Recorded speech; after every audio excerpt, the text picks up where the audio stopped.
Jackpot Tribun Podcast.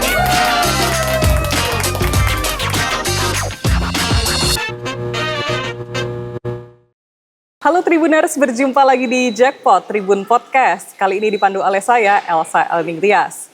Gimana hari ini kabarnya Tribuners? Semoga dalam keadaan sehat dan tentunya bahagia ya. Tribuners, saat ini kami sudah berada di gedung OPD bersama Kabupaten Jepara yang di dalamnya terdapat Mall Pelayanan Publik Ratu Kalinyamat. Kira-kira ini sebenarnya fungsinya apa ya? Terus apa hubungannya juga dengan DPM PTSP? Nah, kita akan mengetahuinya lebih jauh pada Jackpot kali ini. Tapi sebelumnya, Elsa perkenalkan terlebih dahulu narasumber yang telah hadir pada Jackpot kali ini, yaitu Bapak Eriza Rudi Yurianto, Kepala DPM PTSP Kabupaten Jepara.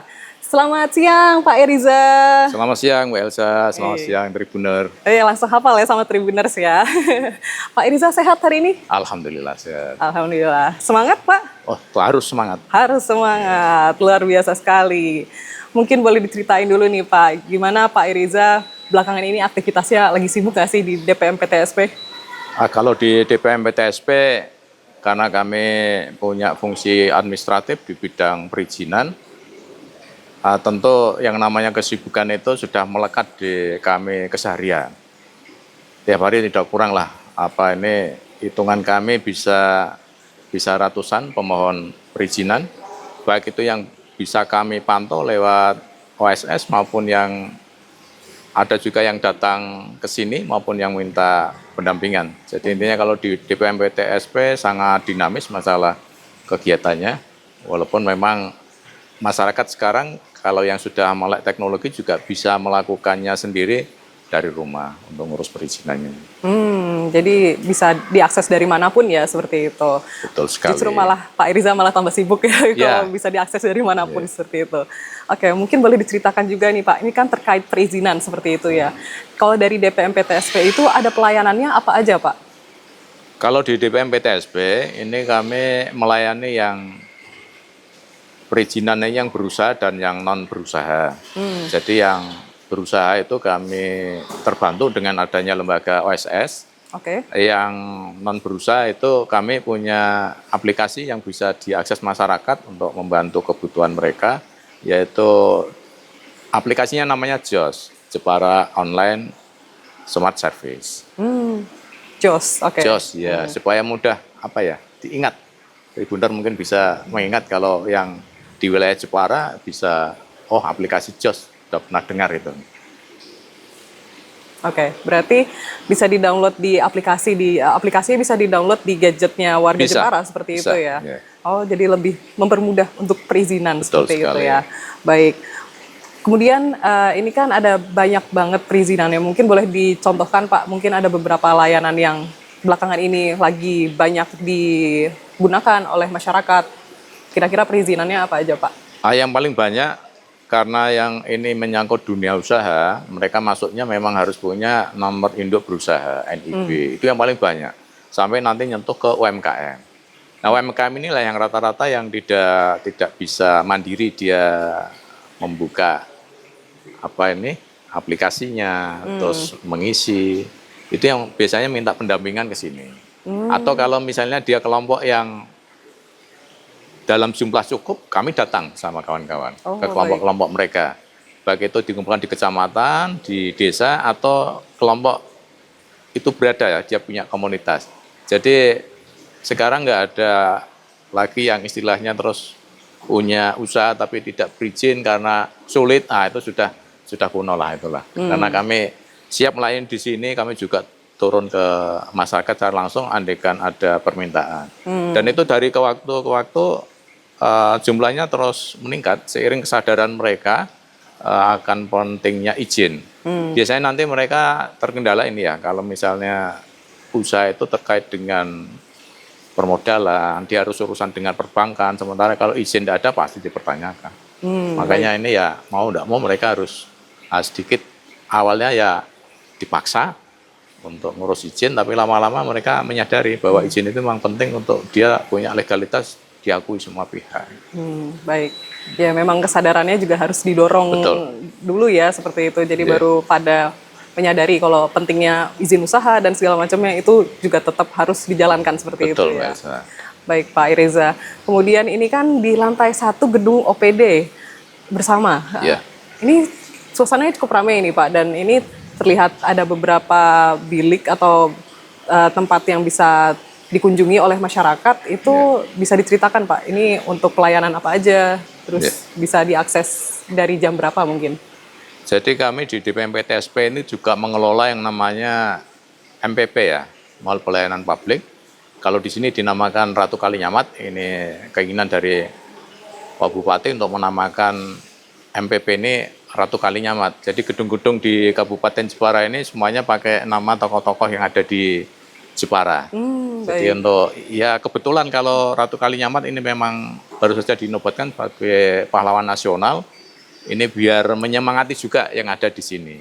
Nah, MPP ini yang ditugaskan kepada DMPP TSP untuk mengelola, ini ada 20 gerai layanan.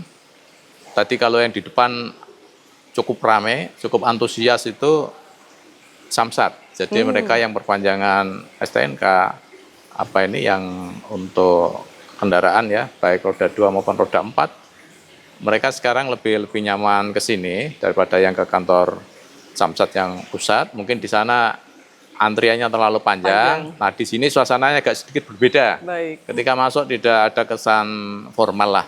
Hanya kayak di tempat di belakang kita ini, ya sambil nunggu layanan ada gemericik air gitu. Tapi tidak boleh masuk ambil ikan. Jangan nyemplung ya Tribuners. Tidak boleh nyemplung ke kolamnya. Juga kami ada sebelah ini ada Bank Jateng, itu yang ya siap mensupport lah.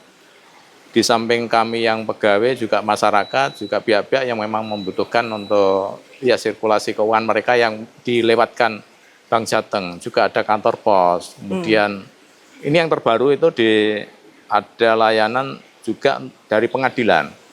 Jadi untuk kasus-kasus tertentu yang sifatnya ringan itu disidang juga di tempat ini. Kami menyediakan tempatnya. Ini belum ada 1 bulan lah ini. Kira-kira ada kerjasama dengan kami. Nah, ini kesannya malah di sini lebih nyaman, tidak horor, tidak kayak betul-betul diadili karena punya perkara, karena yang dibawa ke sini terus terang yang ringan. Juga ada BPJS Kesehatan, BPJS Ketenagakerjaan, ada Taspen. Jadi dari waktu ke waktu kami ingin nanti layanan di sini itu lengkap. Jadi yang tadinya tidak ada, kemudian masyarakat itu butuh sekali, nanti kami akan hubungi dinas atau instansi yang memang dia punya tugas pokok fungsi itu, sehingga nanti bisa membuka gerainya di sini. Jadi intinya di sini sangat dinamis, 20 sampai dengan hari ini, tapi nanti ke depan mungkin bisa lebih. Dan kita masih punya ruangan yang cukup lah, tempat yang cukup nanti untuk kami setting lagi ketika ada gerai baru yang dibutuhkan oleh masyarakat. Baik, luar biasa ya Pak Ireza, ada 20 yang bisa diakses di sini, kemudian suasananya pun juga sengaja dibuat yang nggak terlalu formal seperti itu ya, jadi masyarakat bisa merasa disambut di sini. Betul. Nah, kemudian teman-teman Tribuners juga kalau misalnya ingin ke gedung OPD bersama ini juga bisa diakses dari jam berapa ini Pak kalau bukanya? Kalau kami yang pegawai sini, kami jam 7 udah on time. Wah, sampai jam 15. Lah yang di gerai-gerai ini karena dia harus ke kantor induk dulu, biasanya mereka bukanya jam 7.30. Baik. Ya, artinya mereka ke kantor induk dulu baru ke sini. Tapi sudah sejak pagi sudah standby di sini ya, luar biasa sekali. Di gedung OPD bersama Kabupaten Jepara, Tribuners. Tapi kalau ada yang datang jam 7, kami sudah siap nyambut dulu, kami beri penjelasan supaya bisa menunggulah. Tapi setengah jam tidak terlalu lama lah. Ya, betul. Nanti biasanya pagi kami putarkan musik juga. Artinya mereka di sini nyaman sambil nunggu itu. Setengah jam mungkin nggak terasa orangnya tugasnya sudah datang. Baik, sudah siap melayani seperti siap melayani. Itu ya. Baik Pak Ireza, kemudian ingin menanyakan juga, selama ada Mall Pelayanan Publik Ratu Kalinyamat ini, ada tantangan tertentu nggak Pak dalam mengelolanya? Atau mungkin ada cerita unik yang bisa dibagikan? Kalau tantangannya sebetulnya begini ya, ada kebutuhan masyarakat yang seharusnya dilayani, ada gerai-gerai tertentu di sini. Kebetulan ini petugas dari instansi induknya ini terbatas. Contoh misalnya ini ada gerai untuk imigrasi. Baik. Imigrasi kami harus datangkan dari Pati. Nah, sementara yang di Pati terbatas sekali personelnya. Ini sebenarnya tantangan bagi kami ya, sementara pemohon yang untuk buat paspor baru, perpanjangan, itu cukup antusias. Nah, ini ke depan nanti coba kami akan komunikasi lebih lanjut lah dengan pihak imigrasi, barangkali nanti kami bisa lebih ada prioritas untuk ada petugas dari imigrasi bisa hadir di sini ketika kami cukup kuota yang diminta dari imigrasi untuk melayani pembuatan maupun perpanjangan paspor. Artinya jangan yang minta satu petugas dari Pati datang satu ke sini, itu nanti malah tidak efektif. Tapi kalau nanti cukup dengan ya tentu kesepakatan dengan pihak imigrasi, jumlah berapa sekiranya petugas bisa datang nanti akan kami komunikasikan. Nah, kalau yang mungkin cerita agak unik, sebetulnya biasanya gini, masyarakat ada yang belum paham ketika masuk ke sini, dia agak menunjukkan ini ya, mimik atau gestur yang memang agak terkejut. Ini tempat apa gitu loh. Misalnya dia taunya hanya ngurus perpanjangan STNK. Baik. Nah, begitu masuk kok banyak orang, dia tuh melihat, oh ternyata di sini banyak gerai untuk pelayanan yang lain. Nah, itu dia biasanya agak bingung, ini sebetulnya tempat apa. Tapi kami punya media untuk menerangkan ke mereka. Saya yakin dengan berjalannya waktu, mereka nanti akan lebih memahami keberadaan MPP ini. Diharapkan nanti ke depan tidak ada nanti pelayanan yang mengharuskan masyarakat pindah dari satu instansi ke instansi lain. Yang membutuhkan banyak instansi nanti kami merencanakan kami kumpulkan di sini. Baik. Petugasnya kami kumpulkan di sini sehingga pelayanannya di sini tuntas. Ya namanya saja mall pelayanan publik. Kami PTSP, pelayanan perizinan satu pintu. Nah, ini kalau pintunya banyak, jadi nanti judul kami dirubah nanti. Jadi biar satu pintu, betul-betul satu pintu. Makanya tadi pas masuk pintunya satu. Betul, nggak dua sih Pak, satu iya, aja. pintunya satu ya. Baik, cukup unik ya. Jadi konsepnya sudah cukup matang dan Ya. ingin diteruskan lebih lanjut. Siapa tahu mungkin bisa berkoordinasi dengan lebih banyak instansi, jadi mempermudah masyarakat. Betul. Seperti itu ya, Ya. untuk mengurus perizinan seperti itu. Baik Pak Iriza, mungkin mau bertanya juga nih, kalau semisalnya paling buruknya nih, semisal ada masyarakat yang mungkin kurang puas dengan layanan dari DPM PTSP, itu nanti kira-kira bisa mengadu juga nggak sih? Atau justru harus disimpan sendiri unek-uneknya, seperti apa nih Pak? Justru itu yang kami harapkan karena untuk perbaikan ya. Jadi untuk perbaikan kami, kalau mereka ada pengaduan, kami punya kanal-kanal yang bisa diakses masyarakat untuk mengadukan. Langsung pun kami punya gerainya juga. Punya gerainya di sebelah kiri kita ini ada tempat pengaduan dan tugas kami juga siap untuk menampung awal. Kalau bisa diselesaikan saat itu, kalau butuh dengan OPD teknis yang lain akan kami undang. Kami secara berkala kalau ada yang seperti itu kami jadwalkan secepatnya. Hari ini ada pengaduan ya, saya berharap besoknya sudah bisa kami undang OPD yang bersangkutan untuk menyelesaikan. Jadi kami pakai SOP 3 hari itu harus tuntas lah yang pengaduan. Itu dia, berarti bebas untuk memberikan masukan dan kritik untuk DPM PTSP maupun instansi terkait seperti itu ya. Nah, Tribuners kalau misalnya ada keluhan ternyata juga bisa kok Tribuners langsung ke DPM PTSP aja, ke gedung OPD bersama seperti itu ya. Jangan disimpan sendiri unek-uneknya. Ya tidak hanya masalah keluhan ya, artinya itu usulan juga tidak masalah. Baik. Artinya di tempat kami misalnya, wah Pak ini lebih bagus ada kantinnya, terus ada apa lagi, tidak masalah.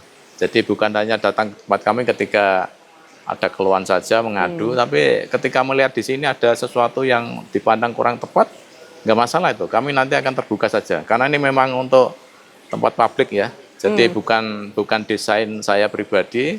Artinya kalau selera saya sendiri nanti nggak cocok sama selera masyarakat yang membutuhkan pelayanan ada di tempat kami. Tapi kalau itu sudah mayoritas masyarakat menghendaki yang sesuatu yang di sini harus ada, Insya Allah itu nanti akan bisa lebih diterima ya oleh masyarakat. Baik. Berarti juga selain memberikan kritik, boleh memberikan saran juga ya ternyata Tribuners. Jadi DPM PTSP sangat terbuka kalau misalnya ada saran tertentu dari Tribuners. Baik Pak Iriza, mungkin boleh disampaikan kira-kira dari Pak Iriza ada harapan tertentu apa untuk DPM PTSP? Baik Mbak Elsa, ini dan juga Tribuner. Harapan kami untuk DPM PTSP dengan kegiatan yang ada di MPP ini menjadi tempat pelayanan masyarakat utama. Karena memang semua kebutuhan masyarakat di bidang perizinan dan yang lain-lain terpusat di sini. Nah kami akan melayani. Ini komitmen kami, karena kami sudah juga berpredikat wilayah bebas korupsi. Jadi masyarakat tidak usah khawatir, di tempat ini kami jaga komitmen itu. Semua pelayanan di tempat kami gratis, tidak ada pungli.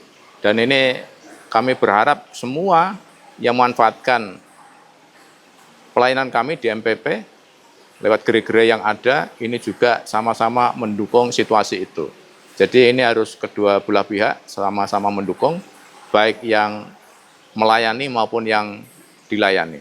Karena kalau yang melayani sudah punya integritas yang tinggi, namun yang dilayani ternyata malah mencoba untuk mempengaruhi dari pihak yang melayani, itu nanti malah tidak terjadi komitmen yang saya sampaikan di depan. Jadi ini akan kami jaga seterusnya, kami sudah wilayah bebas korupsi, dan ini akan kami sampaikan terus-menerus di setiap kesempatan, sehingga pelayanan di tempat kami betul-betul nanti masyarakat akan merasa puas dan merasa betul-betul terlayani apa yang menjadi hajatnya. Di sini sudah selesai, tidak ada masalah apapun. Baik Pak Iriza, terima kasih banyak atas waktunya, luar biasa sekali yang sudah disampaikan mengenai DPM PTSP, kemudian MPPK Ratu Kalinyamat. Semoga semuanya berjalan dengan lancar, terus tadi harapannya juga segera terkabul seperti itu ya Pak. Ya. Amin, amin. Terima kasih Pak Iriza, semoga Sama-sama Mbak sehat Elsa, selalu terima kasih. dan sukses. Ya. Baik Tribuners, sekian untuk Jackpot kali ini. Jangan lupa untuk saksikan Jackpot berikutnya hanya di media sosial Tribun Jateng. Saya Elsa Aningtyas mewakili kru yang bertugas mengucapkan terima kasih dan sampai jumpa. Jackpot Tribun Podcast.